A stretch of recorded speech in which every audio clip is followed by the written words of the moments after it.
yéen a ngi ànd ak seen portail Baol Média nekk fii ci Mbàkke Bawol ngeen ci am bépp actualité ànd leen ak seen portail Baol Média di premier portail d'information générale fii ci région bu Diourbel. Baol Média xibaar yu wér te wóor te leer.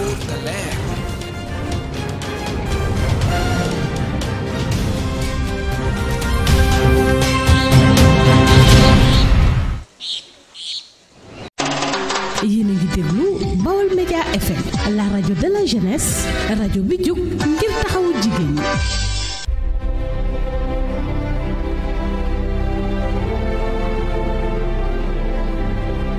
yéen auditeurs yi safoo seen rajo Baol Média FM 97.1 ci diwaanu Touba Mbacké comme niñ koy fas yéene defee saa su nekk di dox ci lu leen neex rédaction bu Baol Média amal waxtaan bu am solo ak Gallo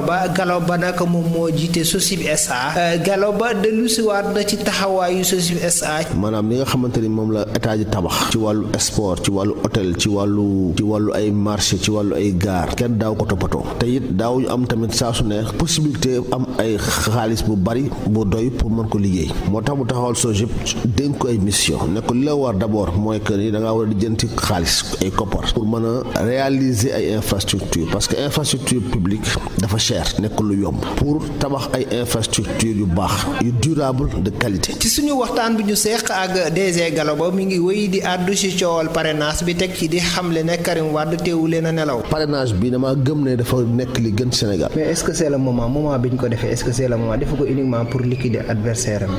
non amul adversaire bu muy liquider parce que parrainage bi. amul adversaire présentement parce que ku wax ku siile rek mu jàpp la yóbbu la ci kasa bi wala mu exiger la. bu dee ci wàllu parrainage bi mënoon ci écarter benn candidat parce que tey parti mag yi ne Sénégal yëpp amuñu benn jafe-jafe pour am ay parrainage pour am ay signature parce que élection législative weesu ñeent fukki liste ak juróom-ñaar moo amoon. mais DG ñu bari jàpp nañ ne que président moo formé woon ñenn ñi pousse leen nekk dugal yéen. non loolu ay kii la loolu vraiment loolu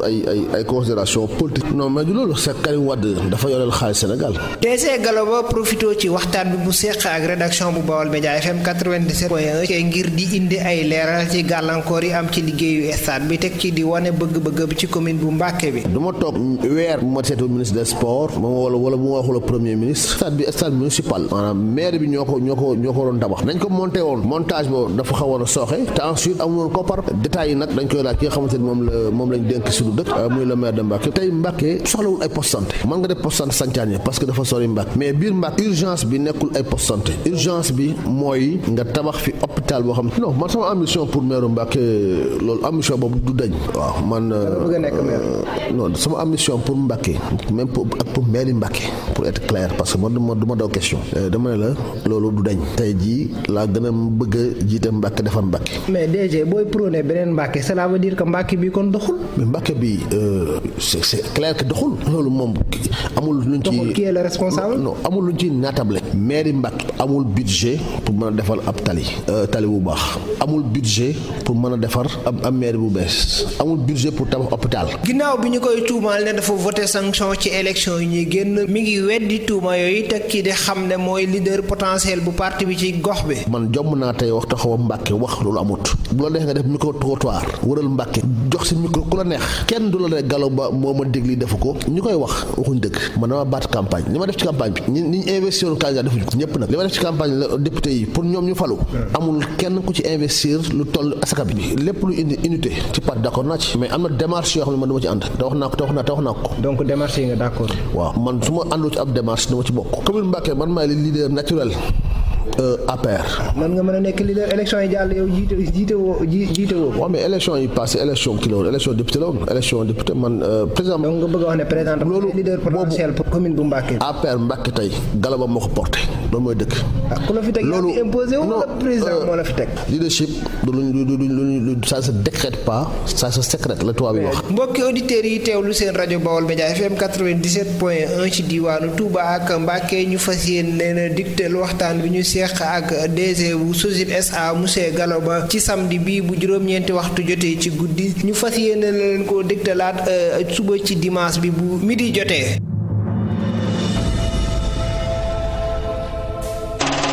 yéen a ngi déglu Baol Média FM la rajo de la jeunesse rajo bi jóg ngir taxawu jigéen ñi. asalaamaaleykum wa rahmatullahi taala wa barakaatu yéen mbokk yi suivre seen rajo Baol Média FM 97.1 ci diwaanu Mbàkke ñu seqal leen tey benn waxtaan bu ak DG Gallo Ba moom nag moo jiite SOGIP SA ci kàddu gi Mor Mbaye Cissé SOGIP SA nag ñu ngi ko créé ci en 21 décembre 2015 mu nekk ci tutelle ministre de l'économie et des finances et du plan DG Gallo Ba ñu ngi lay nuyu bu baax di fàttali ne yow itam responsable politique nga ci diwaanu Touba Mbacké nga jiite woon fi ab mouvement aussi bu tudd CREM defit lu tolloo ko 9 ans ci nekk DRH ci ministre de la santé ñu ngi lay nuyu DG. maa ngi lay fay bu baax a baax sëñ Mor Cissé di am mbégte di waxtaan ak yow ci réew mi waaye balaa boobu rek may ma nuyu sunu mbokk auditeurs yi ñuy déglu lépp di nuyu waa Touba ak Mbacké département Mbacké yëpp di jiital si nuyoo bi sëñ Mountakha Mbacké Bassirou ñaan yàlla mu yàgg fi te wér ba naa lim am pour liggéeyal sëñ Touba liggéeyal réew mi liggéeyal diine ji yàlla jàppale ko taxaw ba mu àggale ko. DG nga bokk ci responsable politique yi nekk ci département bu Mbacké président confié la SOGIP SA pour nga defar yi nga xam ne liggéey yi def ci pôle urbain bu Diamniadio ak ci lac bi liggéey yi fan la toll. waaw président de la République dafa taxawal li ñuy wax société de gestion des infrastructures publiques dans les pôles urbains mu tudd ko SOGIP dénk ko doomu Mbacké dénk ma ko dénk ko waa Mbacké it ñu ñaan yàlla tamit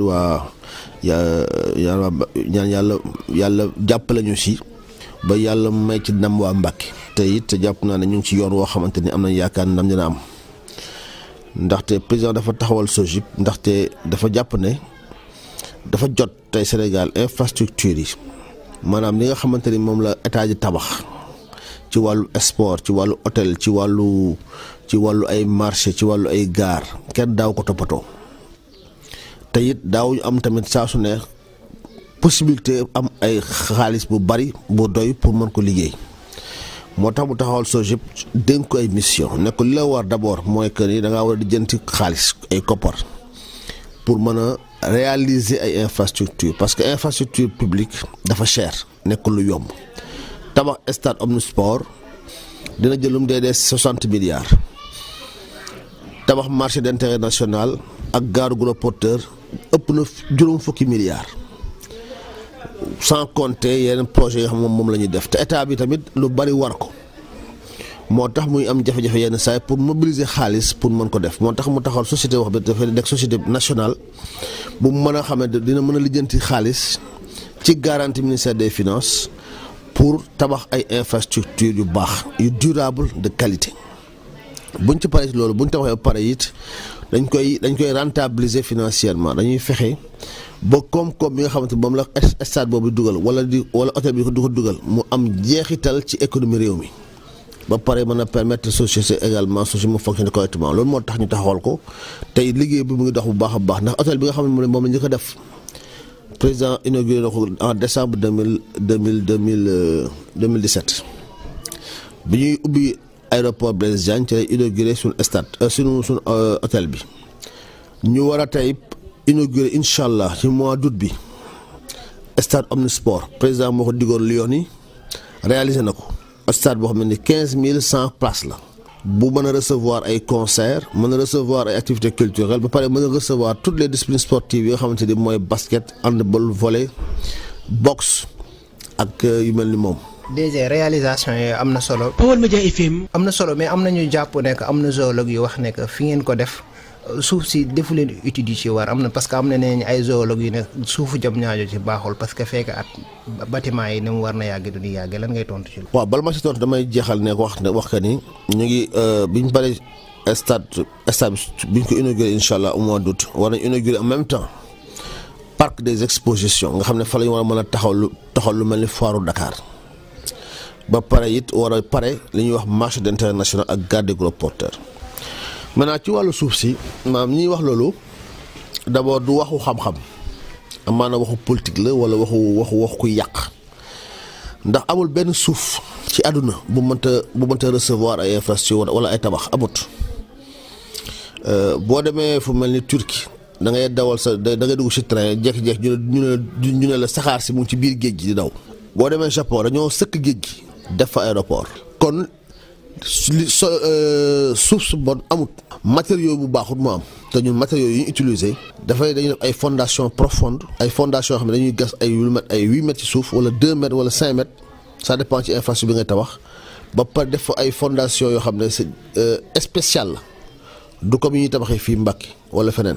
ndax suuf su nekk dafa am lu mu laaj ci wàllu étude technique ba pare nekk ci wàllu matériaux ci fànn woowu vraiment maa ngi dalal xelu ñëpp que ni wax que ne suufu Diamniadio suuf su baax la mën na recevoir infrastructure bu nekk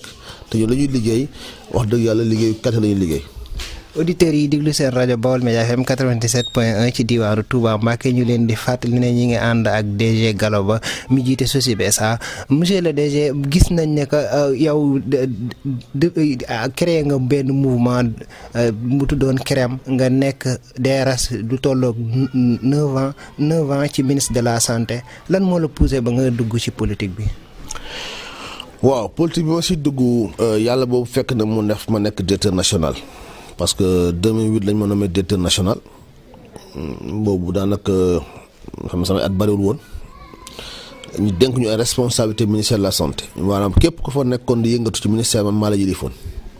professeur d'université ba ci suuf mais dañoo jàpp ne que boo bëggee dimbali sa dëkk taxaw sa askan soppi sa xar kanamu dëkk amul beneen yoon boo mën a jaaburu yoonu politique. mais DG lu la boole APR puisque nee nañ Abdoulaye Wade moo la fa dugaloon. waaw non Abdoulaye Wade moo fa dugal Abdoulaye Wade dama fa dugaluma fa parce que damaa nekkoon politicien déedéet damaa nekkoon technicien nekk cadre am ci lu ma amoon am ci lu ma am xam-xam ak xarañte ñu jàpp ne mën naa leen ci jàppale ma ñu woo ma ne ci. mais léegi non du politique xam nga man haut fonctionnaire la man Abdoulaye Wade ne fii Macky Sall ne fii. déwén keneen ne fi man au fonctionnaire laay nekk état Sénégal laay liggéeyal. ndax bi may génn ENAM boobu 2001 la bi may dugg ENAM boobu Abdoulaye nekkul président kon au fonctionnaire wala fonctionnaire dañu ngay service état ak ku fi mënti nekk dañ lay soxla bokkul ak engagement politique mooy que ni man damaa jàpp ne président Macky Sall dafa nekk si yoonu liggéey Sénégal te it mu am ci ay firnde yu wér ci fànn yëpp. amul domaine boo jël bu la neexee ñu àgg ñu waxtaan domaine par domaine boo dul gis performance yi nga xamante moom la président de la République liggéey moo tax ma jàpp ne ñun bu ñu bëggee suqali dëkk bi jàppale ndaw ñi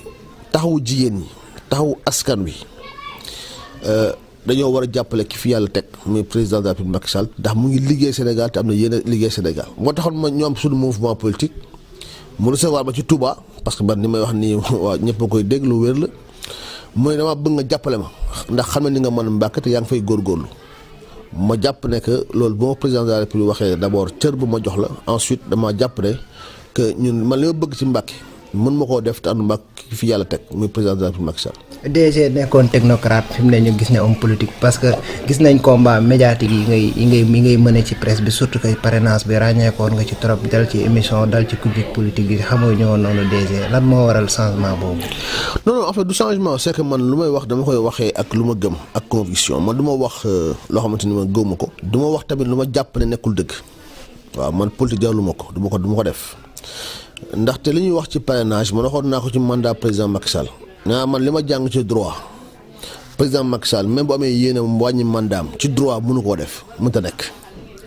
parrainage bi dama gëm ne dafa nekk li gën Sénégal. mais est-ce que c'est le moment bi ñu ko defee est-ce que c'est le moment defu ko uniquement pour liquider adversaire am. non amul adversaire bu muy liquider parce que parrainage bi. amul adversaire présentement parce que ku wax ku poursuivre rek mu jàpp la yóbbu la ci kaso bi wala mu exiger la. waaw xam nga da ngay boole ñaari mbir boo ko faram-fàccee rek benn par benn ma wax la ci bu nekk li nga xamante ne moo nekk taxawaay bi bu dee ci wàllu parrainage bi mënoon ci écarter benn candidat parce que tey parti yu mag yi ne Sénégal yëpp amuñu benn jafe-jafe pour am ay parrainage pour am ay signature PDS amuñu problème pour am signature Idrissa Seck amu ko diw ak di amuñu ko mais dafay baaxit lu mel ni système démocratique Sénégal ñu moderniser ko. parce que élection législative weesu ñeent fukki liste ak juróom-ñaar moo amoon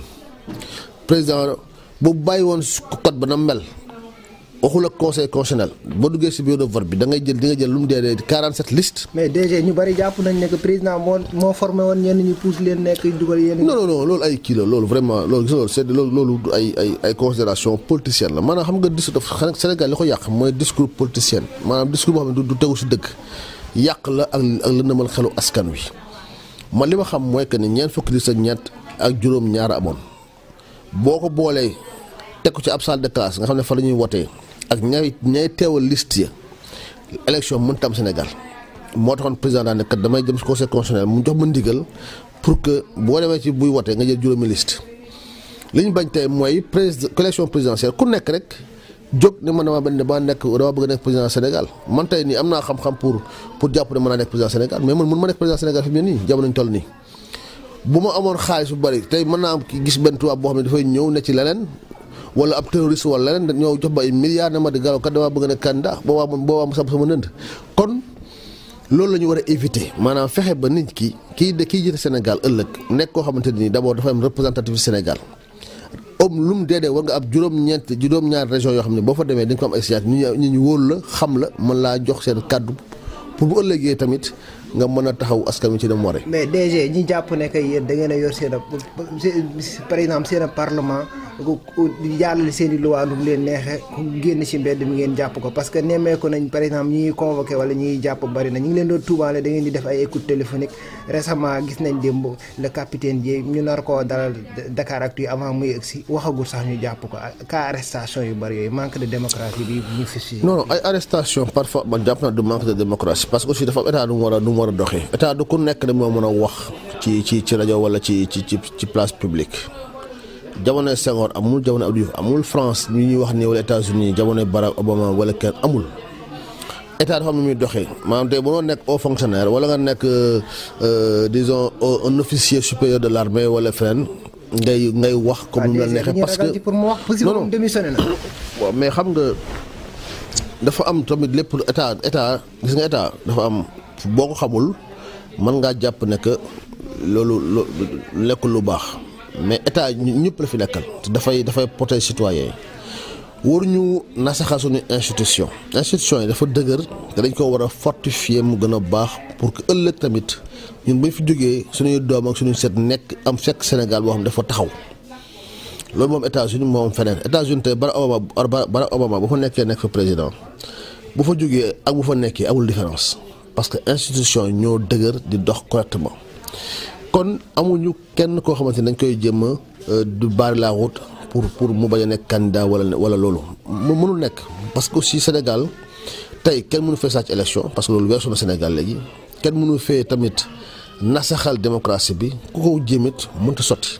Sénégal weesu na foofu. gis nañ récemment ñu ne yéen ñu ngi kiiwaat pour Karim Wade fay lim yi wala ñu delloowaat ko ci kaso bi puisque bi mu annoncé retour am est-ce que jàppoo ne loolu itam boo waxee rek ñu xoqatal yi ñu doon wax moo dellusiwaat ci loolu noonu. non mais du loolu c'est Karim Wade dafa yoreel xaalis Sénégal. dafa def inflation yéen wër bi ngeen milliards yi ngeen koy tuumaale yëpp amagul benn fonds bu ngeen génne lii ci moom lañ ko nangoo malgré que xaalis bu bari bi ngeen di wax yi. non déclaration premier ministre Mimi Touré def na déclaration wax li nga xamante ne moom lañ recouvrer ci xaalis. ci li ñuy wax traque bien mal acquis loolu mooy lu wér te ba léegi nii kenn weddiwu ko débat boobu débat bu ñu weesu la leneen li mooy que ni leneen li mooy tey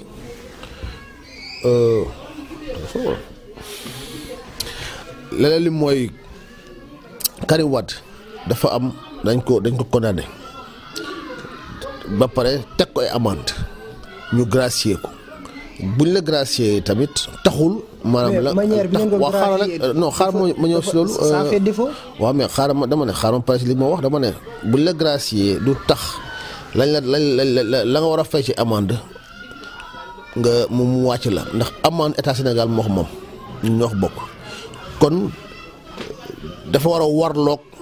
Sénégal li nga xamante ni moom lañ ko teg te it jàpp naa ne mooy dëgg. waaw DG gis nañ ñi ngeen génnee Karim Wade gars yi na complot la parce que li ngeen defal ko ay papier ci guddi gi mu ànd ak directeur bi yóbbu ko ci guddi gi ambassade ak procureur Qatar bi ñu ngi Sénégal ak yooyu noonu est-ce que jàpp nga ne loolu noonu jaar na ci yoon puisque buñ ko bawoon moom ñu bàyyi ko ci réew mi mais lan moo tax lan ngeen ragal ci moom ba génne ko réew mi. waaw non mais Karim Wade xam nga ne kenn mënu ko ragal en fait amul envergure nationale loolu aussi mooy li am. Bon PDS actuellement ci bëri ñu def surenchère mais li nga xamante ne mooy dëgg mooy Karim Wade amagul envergure pour mën a inquiéter président de la République Macky Sall loolu mooy premièrement. Deuxièmement Karim Wade tey Sénégalais la il jouit de ses droits yi nga xamante ni moom la ko yoonu may heure bu ko neexee mu ngi def ay soxlaam ci àdduna bi. Sénégal c'est un pays ouvert. donc réew mi ñun ñoo mais Karim Wade moom mooy agenda am xam nga Karim Wade wax dëgg yàlla man nekkul sama préoccupation man tey li ma ñor dëgg-dëgg mooy fexe mooy liggéey ba tey Mbàkke ëllëg mu gis boppam ci di réew mi doxee maanaam Sénégal ni muy doxee Mbàkke jiitu ci fànn yëpp ci wàllu infrastructure ci wàllu santé ci wàllu éducation ñu fexe ba suñu département li am ci yeneen département yi ñu am lu ko ëpp. ndax am nañ dayoo gi am nañu population bi am nañu sëñ Touba fii ci Touba am nañu yoonu murid nga xamante ne yoonu am doole la ci réew mi kon ñun am nañ potentiel tey pour nekk département bi ëpp doole ci Sénégal man loolu mooy sama combat mais pas ay xool ba xam Karim Wade dinañ ñëw wala du ñëw bon je sais Karim Wade heure bu ko neex jël yow Sénégal bu ko intéressé. jërë ngeen jëf yéen auditeurs yi suivre seen rajo Baol Média FM 97.1 ci diwaanu Touba Mbacké ñu leen di fàttali ne ñi ngi seex waxtaan bu yaatu ak DG Gallo Ba bi jiite SOSIP SA ngeen ànd ak Mor Mbaye Cissé ci kàddu gi DG dégg nañ la nga wax benn stade bu mucc ayib Omnisport booy xam ne yaa koy réaliser lan moo tax stade bu Mbacké am ay gàllankoor yéen kilifa yi nekk ci dëkk bi am di réaliser yooyu ak ñi nga xam ne que am nañ accès ci président stade bi am ay problème ba noppi yéen fexew leen pour stade bu Mbacké bi baax parce que jeunes yi soxla nañ ko trop. waaw jeunesse bu Mbacké wax dëgg yàlla soxla ñu stade bu baax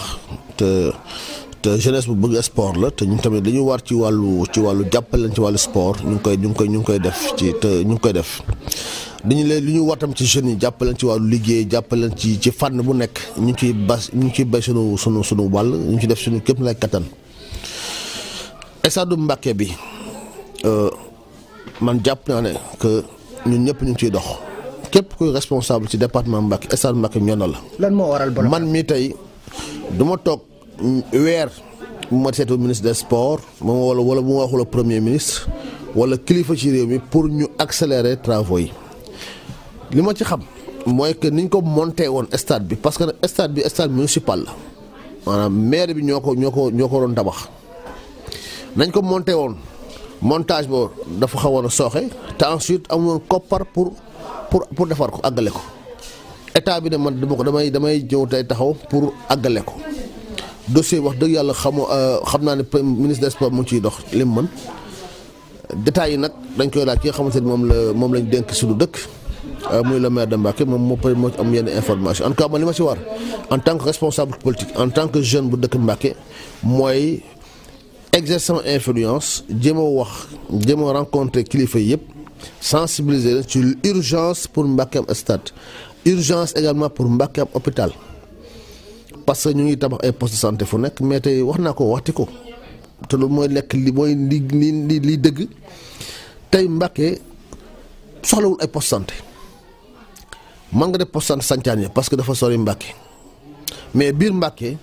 urgence bi nekkul ay poste santé urgence bi mooy nga tabax fi hôpital boo xamante ne nii tey fu waay mën a jóge ci biir Mbacké ak ci biir département bi nga am hôpital boo xamante ne dafay am tous les services spécialisés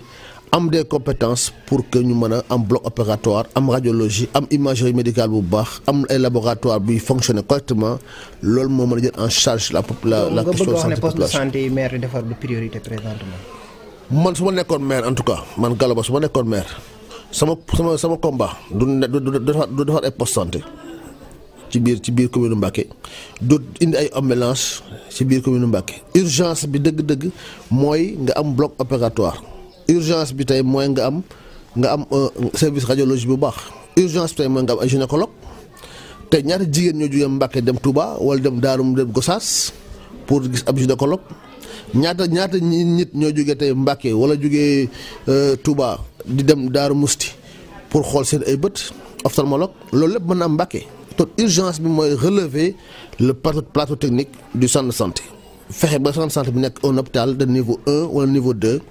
pour mën a prendre en charge convenablement préoccupation sénégalais. manquement yooyu est-ce que yéen ñi fi nekkal président responsable est-ce que amuñu ci gàllankoor puisque gis nañ ni que Mbàkke am na ay gàllankoor yu fi am est-ce que yéen nekku leen ci responsable puisque egg ngeen ci instant de décision yi même si que ngeen waxtaan ci seen biir ba xam ngeen xool nu ngeen ci trouver ay solution. waaw mais xam nga ku nekk xam nga état mooy wax sànq état dafa am ku nekk li la war ak fa nga mën a yem waaw ñun yoruñ ministère de la santé yoruñ ministère des sports li nga mën mooy dox soo sa tànk soo sa dàll dem ci kilifa yi waxtaan ak ñoom sensibiliser leen ci li nga xamante ne moom la waa Mbàkke war a am. mais déjà récemment bi ngay inauguré benn robinet boo xam ne que yaa ngi ko defaloon gox bi ñi ko sàkk woon ci yow yaa ngi xamle woon ne que di ñaawlu Mbàkke insécurité bi fi nekk bay xamle ne ordures yi nekk foofu bari yow di nga jël décision pour génne ordures yooyu noonu te loolu noonu est-ce que sa rôle la vraiment. waaw man de lépp lu ma mën ci sama kéem la kattan du ma ci xaar kenn pour defar dëkk bi. il est évident que man aussi am na loo xam ne du ma ko def loo xam ne dafay du ma violer benn texte parce que tamit ki maire moom mooy am compétence pour gérer dëkk bi waaye citoyen bu nekk si ñun tey sañ nga nettoyer sa buntu kër bale mbedd bi boo amee ay infrastructure nga fexe waxtaan ci maire bi ñu jëm ko indi Mbàkke bu dee fu am mbalit la ñun tey sañ ñoo taxaw di jële fa mbalit bi loolu sunu responsabilité la tey fu ñu jàpp ne boo fa indee xëccee robinet nga dem SDE ñu indi ñu am ndox bu dee mu lu ma mën la du taxaw naa ko def kon loolu ci lay nekk te duma si jóg soobee yàlla. maire jël 21 millions def ko financement jigéen ñi nga ñaawlu ko ne loolu de priorité yow pour yow lan mooy priorité Mbàkke. tey Mbàkke xam nga la mooy priorité bi mooy ñu lëkkaloo ñun ñëpp.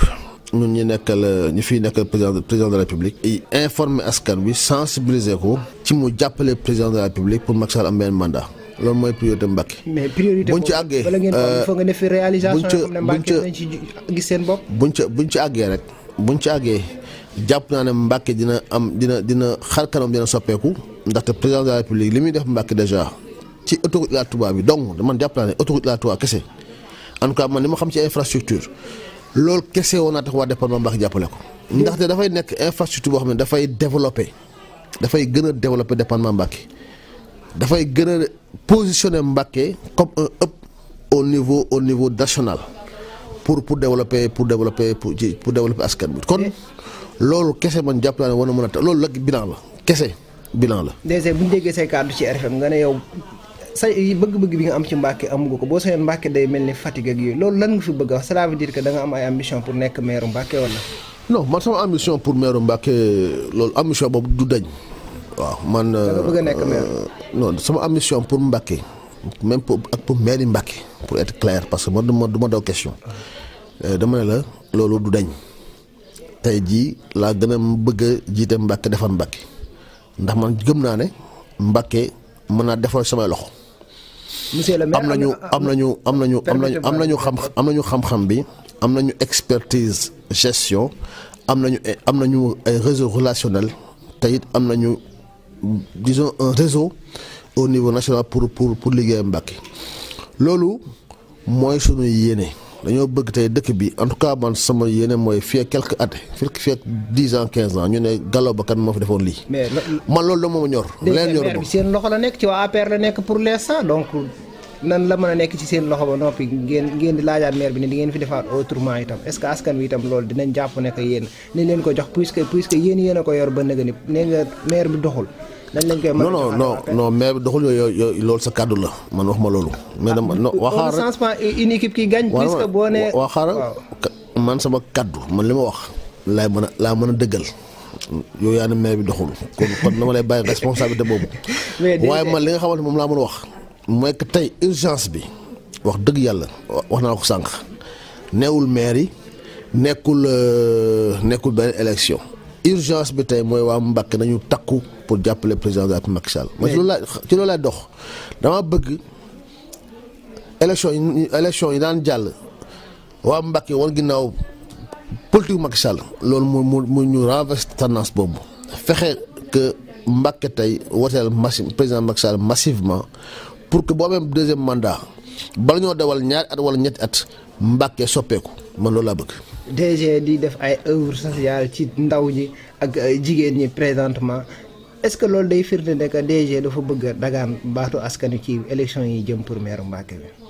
non man gis nga bi ma commencé jàppale xale Mbacké wala jàppale. def mais temps yi nag DG dafa gën a fës chaque jour yaa ngi ñëw école yi yaa ngi ñëw démb rek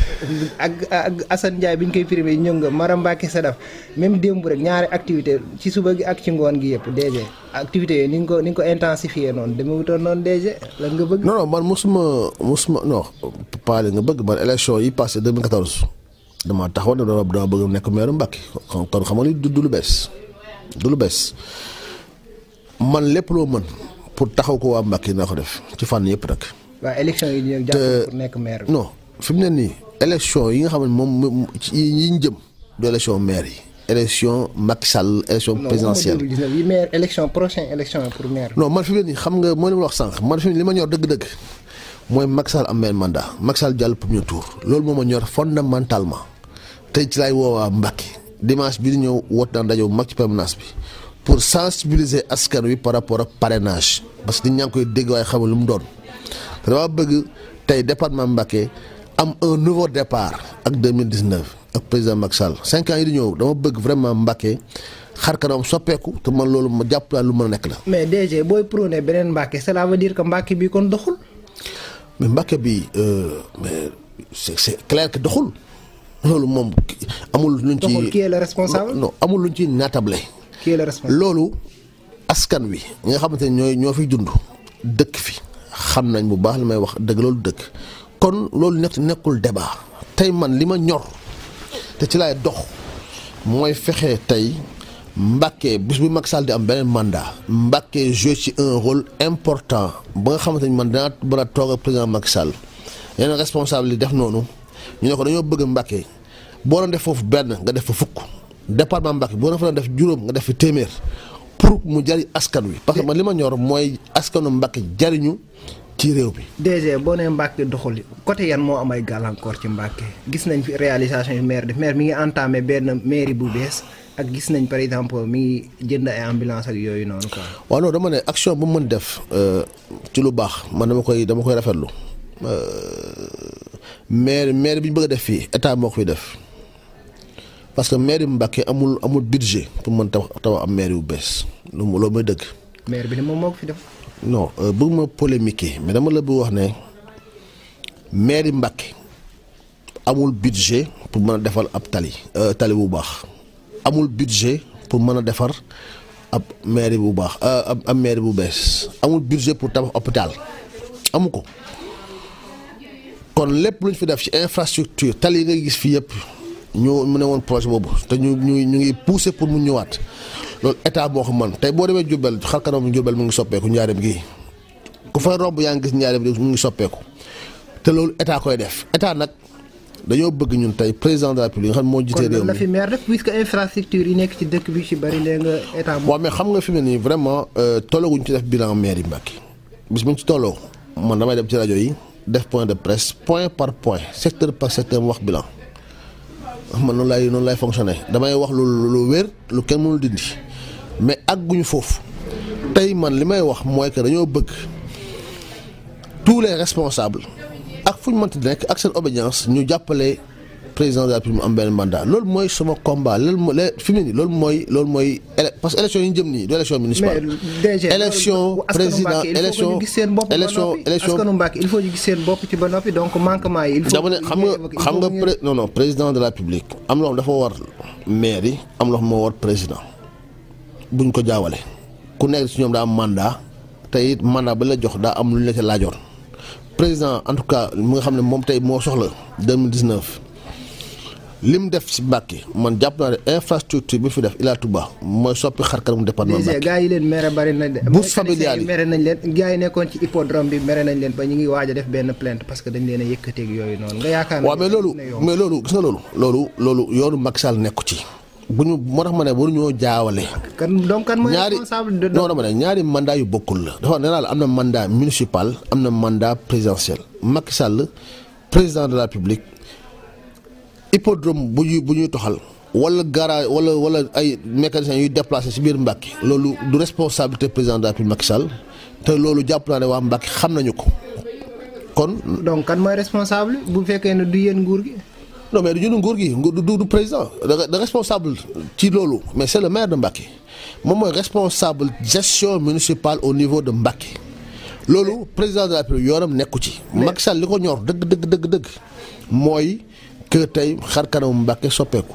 ci lay dox mais bu defee loolu il faut que mu pour wax wane beneen xar kanam bu bees moo tax parce que wóor na la maire bi màggat na te itam donc bu ko defee fii nii beneen maire bu gën a mucc ayib est-ce que jàppoo ne que loolu dina gën a may kanam bu rafet Mbacké. waaw mais loolu xam nga ku nekk man bis bi ma joxee maire Mbacké wala ñu jox ma responsabilité au niveau local la ma cay def damay jàpp ne moo méngoo ak li waa Mbacké bëgg.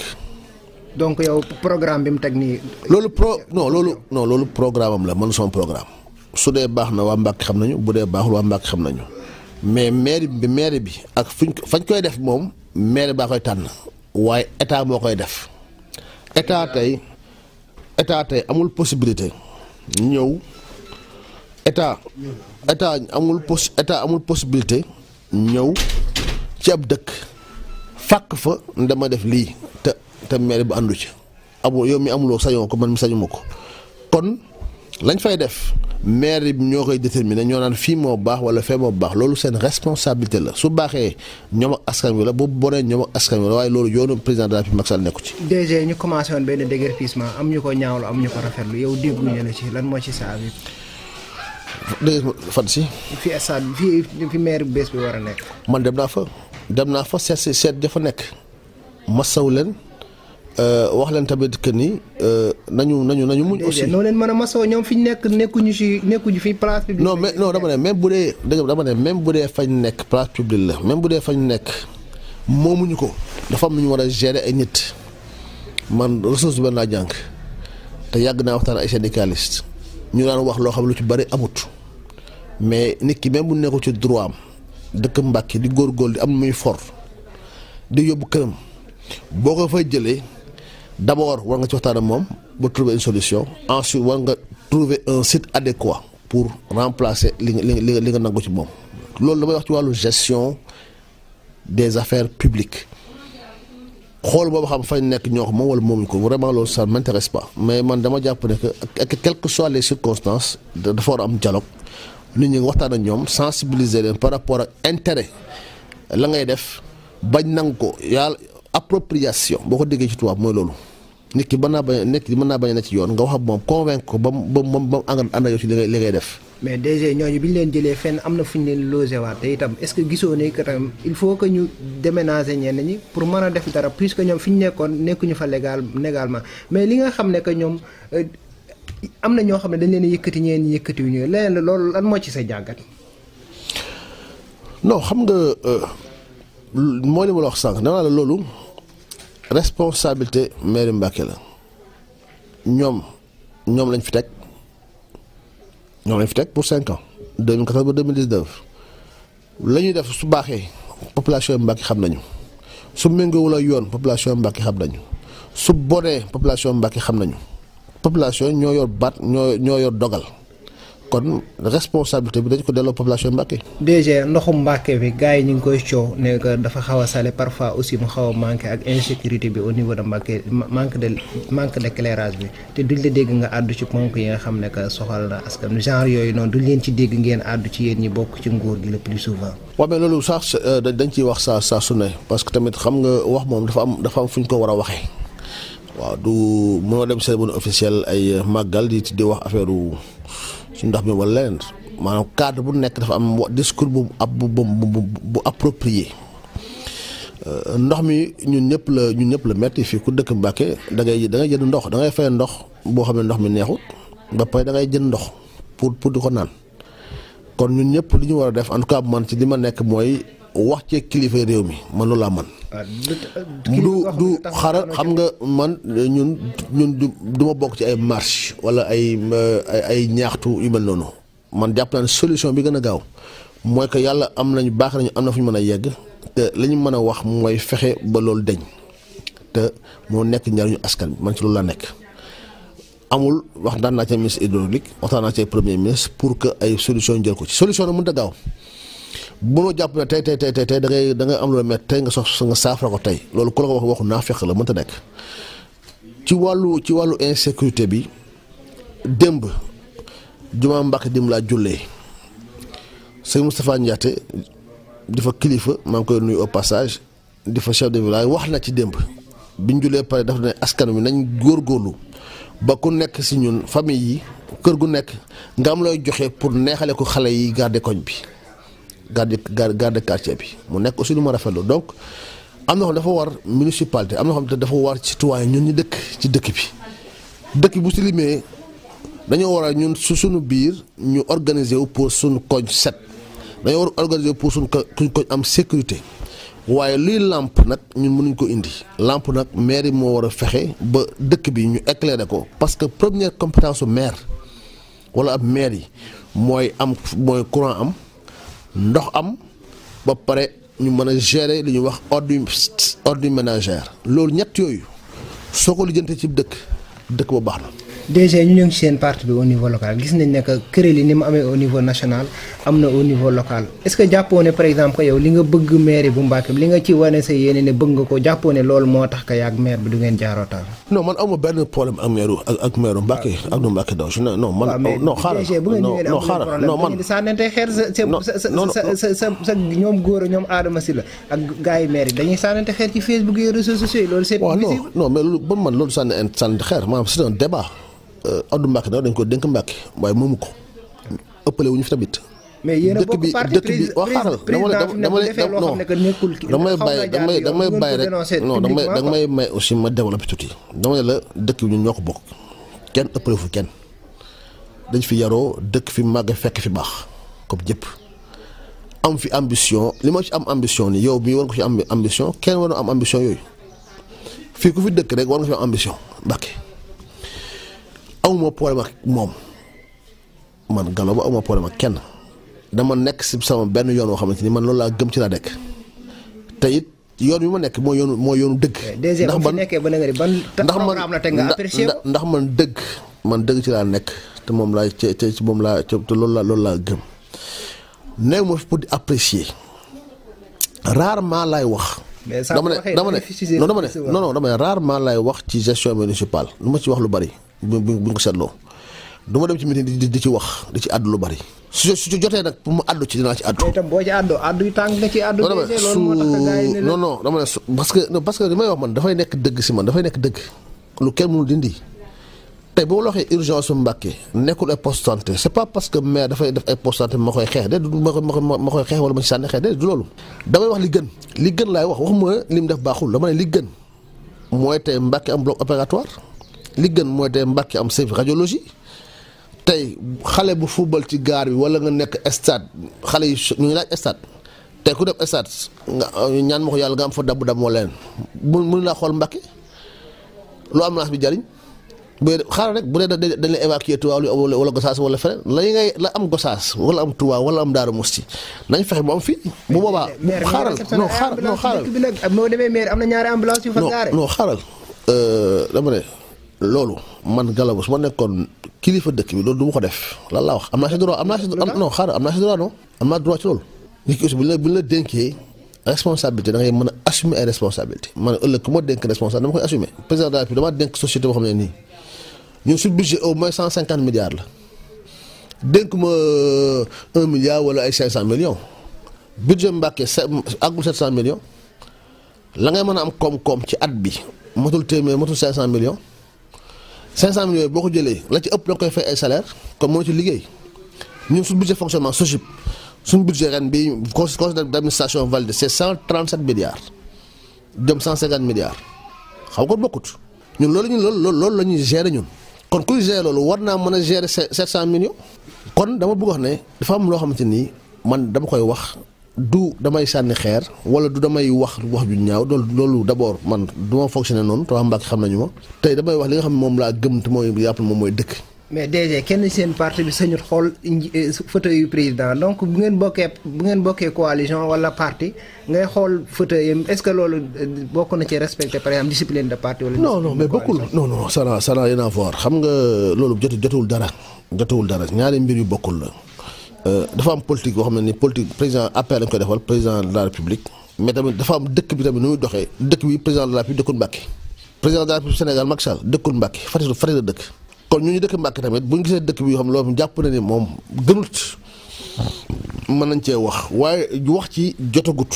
li jot tey li jot te ñor ñu te ma ciy woo responsable yëpp mooy ñu mobiliser wu pour que président benn mandat bu ñu àgg ci yenn échéance loolu d'abord yàlla moo xam ko fay yegg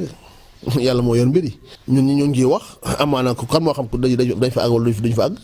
DG seen parti. kon yàlla mooy dogal affaire yi te man loolu laa gëm. DG seen parti bi aussi xaw a pëccaxoo boo jógee fii ci diwaanu Touba malgré que yow attaqué woo mais gis nañ ñi sës ci yow ay ñoom Moussa Sarr di attaqué ne duñ bàyyi kilifa yi nga xam ne su ko ñu ngi ci parti bi di leen jiite di attaqué Serigne Abdou Lahad Mbacké Gaïndé Fatma loolu lan nga ciy wax. kilifa yan. Moussa Sarr dégg nañ ko récemment benn sorte ñu ne duñ nangu par exemple kilifa yi di ñuy jiite ñi nga xam ne dañoo ñëw récemment ci parti bi di ñaawlu par exemple Serigne si Abdou Lahad Mbacké Gaïndé Fatma mi jiite woon ko seen coalition. non Moussa Sarr mën na am xalaatam. mais non écoutez non man Gallo Ba man li may wax moo ma engagé te li may wax te man ragaluma wax sama xalaat ragaluma ko wax. kenn moo waxal te du ma yóbbante ay wax dama mu leer amul kenn koy wax ku may waxloo ma kenn mais tamit damaa ne ay nit ñoo xam ne am na ay intellectuel lañ ci ay cadre lañ ci ñëpp a ngi ci ku ne am na xalaat bu neexee exprimer ko loolu mooy li ma ci mën a wax leneen li mooy man li may wax moo ma engagé. mais DG est-ce que du comme si que ni nga ton bi ngay parler parfois moo tax ñu jàpp ne que yu bari yaay nekk ci ginnaaw parce que élection yi jàll yi ngi lay tuumaale da ngaa voté sanction boo tax ngeen ñàkk élection yi fii ci gox bi. waaw loolu am na ñu koy wax te ñu koy wax dañoo du ma leen tontu du ma leen tontu parce que d'abord duñu ay wax ko dëgg xam nga nit ku baax daa war a jomb wax loolu dëgg man Gallo Ba jomb naa wax loolu dëgg wax dëgg yàlla jomb naa ko te rus naa ko politique ak bañ a politique moo ci yem am na jikko yoo xam ne bu la ko su la ko yàlla moñaalee nga politique da koy yokk. bu dee yàlla dafa def ci yow doo wax dëgg boo duggee ci politique day yokk booy dëgg wax dëgg nga boo duggee ci politique bu na ko dindi man politique mënul dindi sama wax sama caractère ak samay valeur du ma wax man jomm naa tey wax taxaw Mbàkke wax loolu amut bu la neex nga def micro trottoir wëral Mbàkke demal ci grand place demal ci jag yi demal ci mécanicien demal ci marché Mbàkke jox si micro ku la neex kenn du la ne Gallo Ba moo ma dégg lii defu ko wala moo wax li wax wala boo wax lii defu ko. seen responsable dafa am ñuy wax ñuy bokk ci xaaral dama ne loolu boo ko defee mu wëral Mbàkke laa wax dama fu la neex doo wax doo ne kenn ku dëkk Mbàkke moo la Gallo Ba damaa wax damaa fen wala Gallo Ba damaa nax wala Gallo Ba damaa wax mu dañ loolu du ma ko def te jomb naa ko politique jarul ma ko. premièrement deuxièmement ñu koy wax waxuñ dëgg te askan wi ñoo ko mën a atte waa Mbàkke xam nañu man dama baat campagne li ma def ci campagne bi ñi investir candidat defuñ ko ñëpp nag li ma def ci campagne la député yi pour ñoom ñu falu amul kenn ku ci investir lu toll asaka bi. mais seen waa parti nag. te dama ko def defuma ko pour député yi wala pour candidat yi dama ko def d'abord pour le parti. dama ko def pour Mbàkke parce que man su ma nekkee ci benn cause dama koy gëm ne ci yeneen nag ay wax yoo xam ne du amul bopp amul genn du ma si tontu parce que président de la République xam na fii ci département bi ki koy liggéey ak ki ko liggéeyulut xam na ki fi am mbooloo xam na ki amal njariñ askan wi xam nañ tamit ki nga xamante ni moom lañ yaakaar loolu président xam na ko. waaw DG nan ngeen mën a gagné ak comme si. kenn mënu ko influence ci ay wax yu kii nan ngeen mën a gagné ak problème yooyu parce que gis nañ fii Mbàkke Touba aussi seen parti bi noonu la fa demee gisoon nañ la yaak Sëñ Muudu Mbàkke Baara Doli ngeen aw a jàppante ñu gis ne que DG dafa xaw a tàng parce que gis nañ sax am nañu ne DG dafa dóor ak yooyu noonu nan ngeen mën a gagné ak yéen ngeen bokk parti ba nag mënu leen a nekk benn. nekk benn moom amul fenn yoo xam naa kër gi nga nekk tamit am naa ne du ñàkk am ay jafe-jafe ne ko yéen a mën ngeen a bokk du ngeen nekk benn. waaye ni mu fësee ci seen biir. xam nga li am solo mooy ànd nañ ànd rek waaye nekk benn moom du nekkul lu yomb gis nga li am Mbàkke nii du dara par rapport li am Fatick du dara par rapport li am Fuuta du dara par rapport li am Linguère ay jaas la ñuy génne du dara par rapport li am Tambacounda wala feneen donc un parti foog mu am ay ambition foog mu am ay xeex foog mu am ay jàppante bu dul ñàkk mais li am solo rek mooy que ñun newuñ ci dynamique boobu tey man li ma nekk te ci laay dox saa su ne mooy que ñu ànd nekk benn président de la République am mandat am deuxième mandat loolu mooy sunu combat mais du ñàkkit parti au pouvoir bëgg dem PDS fii ñu ngi fi woon parti opposition la théâtre de verdure xaw nañ fay doon na fi jàppante ndajam sax daanaka àggut nañ ko bëggee woon kon loolu ci parti la nekk mënul ñàkk yenn say mais du taxit mu am ay jeexital ci suñuy diggante wala di xuloo di xeex non man amoo benn problème sëñ Modou Bara Dolly bëgg dem ñëw sa bureau ñu waxtaan waaw sama nit la sama sëriñ la donc sama xarit la donc amuñu ay yenn seen cadre unitaire bi ngay taxawal duñ la ci gis malgré que dañ ciy gis sëñ Mbacké Faye mais réunion yi ñu defagul yëpp bi ma ci teewee gisuma la ci non loolu waxtaan naa ci ak ñoom waxtaan naa ci ak ñoom xam nañ ne man du ma wax lu ma gëmul xam na ne du ma dugg ci aussi lu ma comprendreul donc yow cadre bi d'accord ci présentement. cadre bi lépp lu indi unité ci parti d'accord naa ci mais am na démarche yoo xam ne man dama ci ànd te wax naa ko. donc démarche yi nga d'accord. waaw man su ma àndul ci ab démarche dama ci bokk ak ko bati wat nag waaw parce que ñun aussi ay ndaw lañ mais ay kilifa lañ ci parti bi kilifa lañ ci réew mi am loo xam ne ni luñ bokk kenn ñu ci boole ci yenn anam yi kon. bi ma ci d'accordul wax naa ko expliqué naa ko ñëpp sëñ Modou Bara waxtaan naa ci man moom à titre de pose sama bureau nga naa ko cadre unitaire su amee man je suis partant d'accord naa mën naa ci jable tamit am ñu fa teewal mais démarche bu ma ci àndul du ma ci bokk. man loolu laay mooy samay conviction. DG final yi ngeen di parrainer ak xaalis yi ngeen di joxe ci Fosco yeeg yooyu noonu ak aide sociale yi ngeen def est-ce que gisoo ne gëntoo na kii ngeen def fi ay société wala yoo xam ne que jeunes yi dinañ ci mën a am emploi est-ce que loolu gënul ngeen di yëkkati ay millions di leen jënd di financer équipe yi di financer ndaw ñeeg yooyu est-ce que wutal leen emploi boo xam ne dinañ ci mën di sukkandikoo gënul que xaalis bi ngeen leen di tasaare. non dama man tasaaruma xaalis. gis nañ la nga subventionné ASC jox leen ay maillot théâtre de verdure bu yàggutoo. waaw mais enveloppe xaalis ak may leen ay millions yooyu nag. waaw mais waaw xaaral dugaloon ci emploi bi. non non xam nga ak ñeneen di ko def itam ñeneen ñu bokk ci parti bi. dama ne emploi man li ma def ci emploi ci Mbacké avant may politique ak bi ma commencé politique ba léegi. mais déjà ñu ngi lay représenter say militants. waaw xaaral ngay recruter quoi. waaw xaaral ma dama lay leeral dama ne. xam nga boo ma posé woon 5 questions te doo may une minute du sotti du ma mën tontu yëpp ci wàllu emploi dama ne la avant may diggante 2008 ba 2015 bi 2016 bi ñu toll nii li ma jël ci doomu Mbacké ci ju utal leen liggéey bu wóor kenn mës koo def ci histoire politique Mbacké ci rajo laay wax ku ko weddi na wax ndax lu mu dee jël naa 300 jeunes fii ci département Mbacké jeunes yoo xamante ni ñi su bari bokk te maa ci rajo.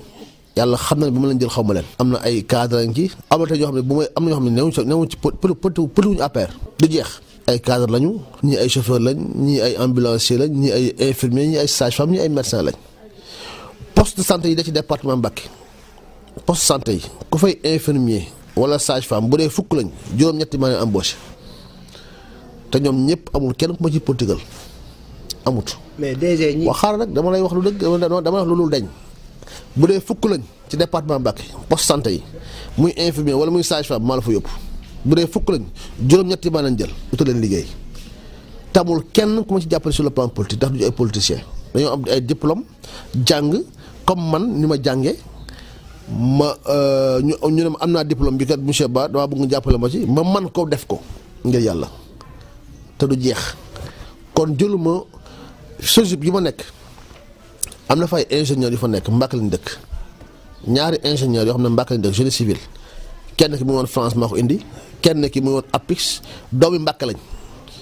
politique wuñ de. DG lan moo tax nga ciblé ndaw Mbacké est-ce que da nga jàpp ne ndaw ñooy électorat Mbacké. parce que sa activité yu bari ci ndaw ñi. non c'est que man dama jàpp ne que jeunes yu Mbacké dañu am woon ku leen taxawu man mi jàng naa ba am maîtrise amoon chance toogal benn responsable bu ma mën a wax utal ma liggéey aw ma ko woon. parce que politique bu njëkk dekk woon loolu politique bu njëkk mooy maye xaalis dem si ay kër joxe fa ay may kii 100 000 may kii 200 000 loolu teraanga mënul ñàkk tey lu baax fi lañ ko fekk waaye warul nekk base politique mooy fexe tey jeunes yi Mbàkke am lu ñu jàpp tey Mbàkke bu ñu fexee ba tey ñu am au moins ay directeur Gallo Ba nekk fi yeneen DG nekk Mbàkke yeneen mais tey waa Mbàkke la jariñ Bassirou Ndaw ñoom jëloon tey Lonase ñu si bëri dem leen ko tet ba mu jógee Lonase fa leen bàyyi i bëggee ñoom bàyyi woon kudd yàlla na ko yàlla yërëm ñoom bàyyi woon kudd ba tey jóge fa dañoo bàyyi ñu nga fa di Moussa Sakho ñoom jëloon formation professionnelle tey enseignant yooyu ay professeur ba tey ñu ngi liggéey kon dama jàpp ne que pour nga développer dëkk na ngay fexe ba jeunes yi am ci lu ñu jàpp parce que famille yi tey li ko téye mooy ndaw ñi man mi sa papa yootul kër gi ñun man maa ko yor ak samay frère ñoo yor kër gi. Baol Média FM. DC volet social bi ngay yokk sa jéego yi est-ce que da nga jàpp ne que Abdou Mbacké Ndao ci la jaar ba accéder ci maire Mbacké bi gañe ko tout seul moo tax que fan yi ngay renforcer volet social toog fi weekend wala di wër toujours yaa ngi ci activité est-ce que jàppoo ne que da nga bëgg a imiter fi mu jaar pour nga. non man xool ma kenn fa mu jaar man sama jaar bopp lay xool. te sama jaar ban wax dëgg nga renforcer volet social bi monsieur le DG. non dama renforcer parce que dañoo jub élection présidentielle c'est normal ma renforcer parce que dañoo jub élection présidentielle te sax renforcer gu ñu de dañuy nuyoo rek commencé gu ñu dañuy renforcer bu baax a baax la présence sur le terrain pour jàppale président moom beneen mandat Mbacké du ma toog ñaari semaine yu ma fi ñëwut de tout le temps nag avant mes politique ba tey jii ni muy ñëwee nii noonu laa mos di ñëwee. ni may taxawaa waa Mbàkke noonu laa ko mos defee te su ma sama doole yokkoo li may def du wàññeeku day gën a yokku ndax man damaa jàppale que Mbàkke dañ ko war a yëkkati dañ ko war a tong mu dem ci kaw tey yi waa Fatick am waa Thiès am ko waa Mbàkke ñun ñoo waroon nañ ko am bu yàgg amuko ba tey amaguñ ko Aly Ngouille Ndiaye ñëw na fii ab benn réunion ne man li ci bari su ma demee Linguère département Linguère damay inauguré ay infrastructure inauguré ay forage inauguré mooy ko da ngaa war a fexe rek ñun waa Mbàkke ñu inauguré man foofu laa bëgg Mbàkke yegg que Mbàkke tey am ay infrastructure yu baax tey Mbàkke war nañu am stade bu baax war nañu mën a am hôpital bu baax war nañu mën a am ay lycée yu baax war nañu mën a am université sax fii université Bambey lañ ko yóbbu tey war nañu mën a am tey Mbàkke fii am université man ambition yu mag yoo la am ci Mbàkke amu ambition ay détails non kii moo def lii wala kii mu nii la jaar non lu intéressé wu ma man dama fexe tey Mbàkke jóg Mbàkke nekk une ville moderne boo xamante ne nii moom la ñuy rêvé tey amul benn foo mën a yóbbu kay boobu tey gan nga war def conférence bu mag tey boo na ngay invité tey benn professeur d'université bu mag États-Unis wala feneen amul tey Mbàkke foo ko yóbbu théâtre de verdure moo fi dégg wala cinéma bu nekkul boo amul ñaar yow ci mbedd bi koy def te Mbàkke war na bees foofu. DC pour jeexal élection yi ngeen di jublu nii est-ce que di nga nangu pour topp ci képp ko parti bi teg nga topp ci ginnaawam wala da nga yow yaay jiite. yan si. yi ñu jëm fii ci élection locale yi ñu jëm ci wala élection présidentielle pour campagne ci département bu ci commune bu Mbàkke. commune Mbàkke man maay leader naturel APR. man nga mën a nekk leader élection yi jàll yow jiite woo. waaw mais élection yi passé élection kii la woon élection député la woon élection député man président Macky Sall la dana DG yi ak ministre yi du mën def ci ay liste sauf exception loolu la waxoon te loolu la def. donc nga bëgg a wax ne président loolu leader potentiel pour commune bu Mbàkke pour parti bi. APR Mbàkke tey Gallo Ba moo ko porté loolu mooy dëkk. ku la fi teg yaa ngi imposé wala président moo la fi teg. fii ci commune Mbàkke. waaw président tegul fenn mais nit ñi si sa liggéey ak sa taxawaay ak sa pas-pas ak njariñ bi nga amal askan wi ci lañu lay ci ngay nekkee leadership du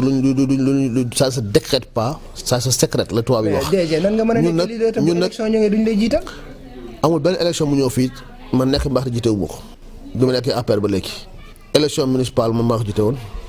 élection référendum yi comité électoral bu ñu fi taxawal man la waa APR di jiital du lu ma leen di forcer du lu ma leen imposer ñoom responsable APR maa leen sant bu baax di leen gërëm responsable coalition Benno Bokk Yaakaar militants yi ñooy taxaw pour ne ma kat Gallo jiiteel élection yi jiiteel comité électoral bi te loolu maa ngi sant bu baax a baax te loolu mooy li am te loolu jàpp loolu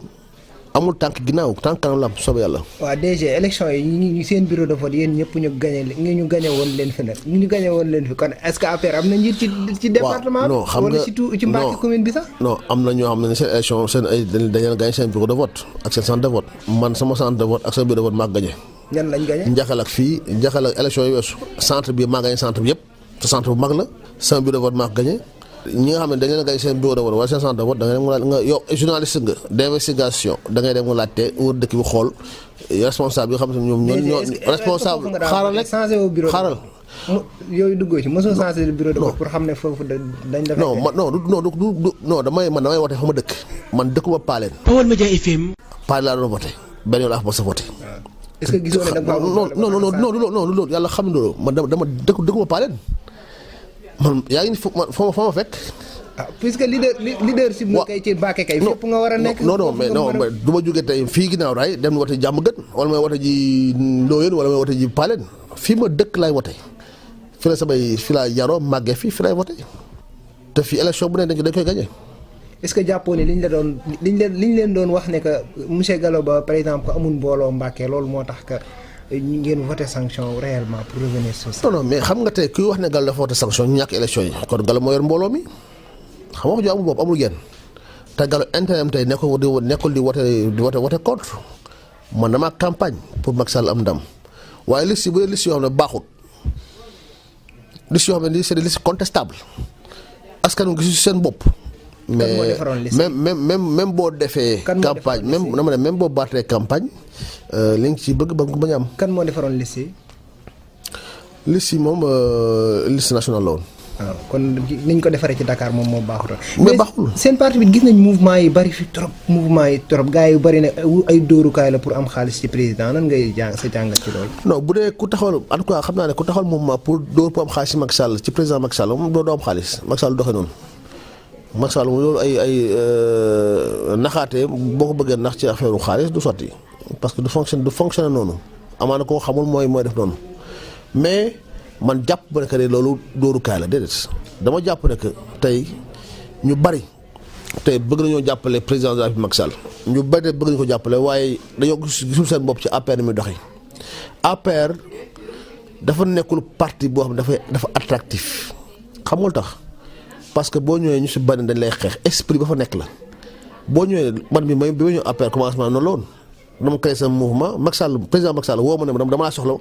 ñëw sama parti ma ñëw ak sama parti mais boo ñëwee lu ne di nga ko daj maa fi nekkoon 2009 maa defoon lii maa defoon laa loolu weesu nañ ko c'est dépassé 2009 léegi 10 ans la. kon yow moom kon ku taxawal sa mouvement ku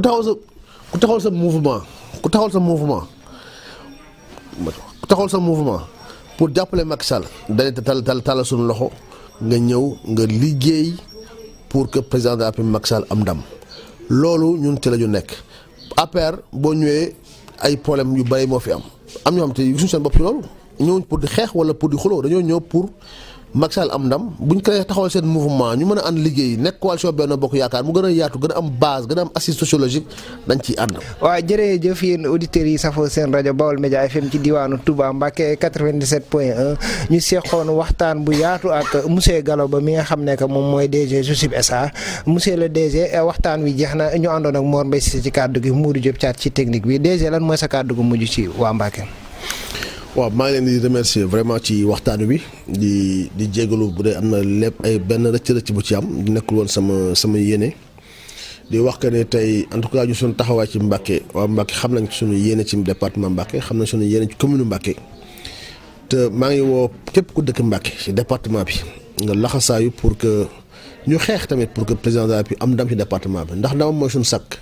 mooy sagu mooy sagu président mooy sagu askan bi te dama jàpp ne que ñun li ñu bëgg ci département Mbacké mënuñ koo am fin fur ci président de la République Macky Sall commencé naa liggéey réew mi fépp fu ne mu ngi fay ay infrastructure mu ngi def assainissement mu fay góorgóorlu ci waa Touba am na hôpital bu mag bu bëgg a tabax Touba kon loolu lépp ñu dañoo war a fexe mu nekk njariñu askan bi fexe président de la République am benn mandat pour que li mu yéene mu commencé ko mu àggale ko li mu yéene mu defar ko def ko pour que waa Mbacké jariñu ci parce que ëllëg tamit lépp lu mu fi mën def ñun waa Mbacké ñoo ci jariñu ñun waa Mbacké ñoo ci gis suñu bopp te Mbacké la ñu war a gisal mu nekk suñu kanam pour que lu ñu bëgg ci département bi soppi xar kanamu dëkk bi soppi xar kanamu département Mbacké ñu yàlla jàppale ñu ba mën a nekk maa ngi gërëm ñëpp sant ñëpp di woo tamit responsable yi coalition Benno Bokk Yaakaar ñu gën a lëkkaloo ambition mënu ñàkk nit ku nekk ku baax ku ne am nga ambition am nga loo bëgg waaye tey ambition dañ ko war a nëbb làq ko ànd liggéey ba président de la République am benn mandat bu ñu fa àggee nag ku nekk am sa ambition bopp après ñu bàyyi lépp ci kaddu ñu bàyyi lépp askan wi ndax askan wi nag en définitive ñoom ñoo yor kaddu gi ñoo yor baat bi te ñoo ko jox ku leen neex. Baol Média FM. jërëjëf monsieur le DG Gallo Ba de la SOSIP SA ñu lay gërëm bu baax xam nañ ne que amuloo jot mais nga accordé ñu interview plus d'une heure de temps ñu ngi lay sant bu baax di la gërëm ci sa disponibilité ñu ngi sant bu baax itam auditeurs yi nekk ci biir réew ak bitim réew ñuy suivre seen rajo Baol Média FM ci diwaanu Touba Mbacké 97.1 àndoon ak Mor Mbaye Cissé ci kàddu gi Modou Diop ci technique bi di leen sant bu baax di leen gërëm di leen wax ba temps yi incha allah jërë ngeen jëf. yéen a ngi déglu Baol Média FM la rajo de la jeunesse rajo bi jóg ngir taxawu jigéen ñi.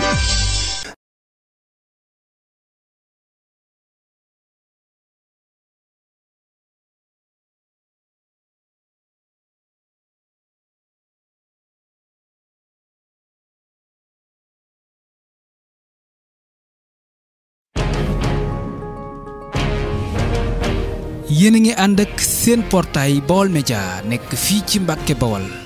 ngeen ci am bépp actualité ànd leen ak seen portail Baol Média di premier portail d'information générale fii ci région bu Diourbel Baol Média xibaar yu wér te wóor te leer